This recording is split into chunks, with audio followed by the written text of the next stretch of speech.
Tim nasional Indonesia mengalahkan Makau dengan skor 5-0 pada laga kedua grup J di lanjutan kualifikasi Piala Asia U23 tahun 2026 yang berlangsung di Stadion Gelora Delta Sidoarjo, Jawa Timur Sabtu malam 6 September. Kemenangan ini menjaga asa skuad Garuda Muda untuk lolos ke putaran final Piala Asia U23 yang dijadwalkan berlangsung di Arab Saudi tahun depan. Setelah di laga pertama pada 3 September kemarin hanya bermain imbang tanpa gol melawan Laos. Pelatih tim nasional U23 Gerald Vandenberg menginstruksikan Arkan Fikri dan kawan-kawan untuk segera mempersiapkan diri demi meraih kemenangan di laga terakhir melawan Korea Selatan pada 9 September mendatang.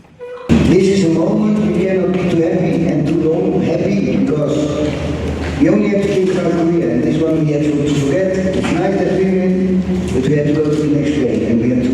Mungkin persiapan melawan Korea yang pasti mental ya, karena kita tahu ya saya bilang juga tadi Korea juga punya kekuatan tim pemain-pemain yang bagus dan saya pernah tadi pernah melawan Korea sebelumnya dan ada mungkin beberapa pemain juga yang saya rasa harus mati-matian.